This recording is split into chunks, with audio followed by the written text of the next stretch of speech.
session off with a prayer. It is not a religious prayer. It is just a prayer to root us in our individual healing experience and to bring us together as a community. And because consent matters, do I have your permission to say a prayer? Okay. May I touch you? Okay. Dear universe and all for the highest vibrational good only, please connect us to our highest self. Invalidate information from our highest intention only. Please allow us to let go of what we need to let go and embrace what allows us to grow. Let our journey encompass the lineages, traditions, religions, and spiritual paths that bring light out through us to share with others. I say all of this in the name of I am. Ashe, Ashe, Ashe. Okay. So, we're gonna just go through with the activating.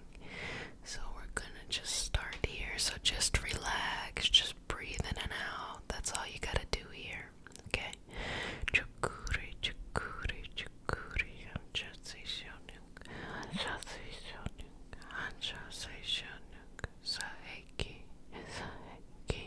Saeki. Daikyamyo. Daikyamyo. Daikyamyo. Riku. Riku. Riku. Okay, good job. And move that energy through. That energy through. Okay. So right now what I'm doing is just putting your dream back on track. You know, we follow a path to get to where we want to go, and we gotta stay within the lines of the path. The path itself looks like this all over the place, but when you're walking in the direction, it's almost like, imagine this is a road and this is the inside of the road right here. I'm trying to get you to stay inside the path so that you can go in the direction that you need to flow. Now, every place that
will stink if you keep it in the house, so take it outside, even though you put all the trash in the bin. I'm known for my analogies. So, okay. Good job. Don't worry at all, okay? And also, whatever that experience is, find the purpose in it. Understand why it needed to happen,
going to make it happen, and you feel a shift within yourself. You're changing, and just understand that change happens often, both in just little things and big personality changes too. Oftentimes, if you want to rechart your course, you have to change your personality. You're still the same person, you like what you like, but sometimes it means having to mature in a new way, in ways that you weren't able to do years before. So just making sure you are still on this path. The path is right in front of you. You feel protected. You feel loved. And of course, the universe wants that for you, so there's nothing with that, but you have to want it for yourself. Understand that it doesn't matter whatever you have ever gone through. The universe wants you to feel loved and supported and to be here for your purpose. But sometimes when you go through experiences, especially tough ones, when you're trying to reconcile why did this happen, sometimes people might think that they don't deserve a good experience, that's why it happened. Or even though they think, oh, I do deserve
love you. So just learn to love yourself a little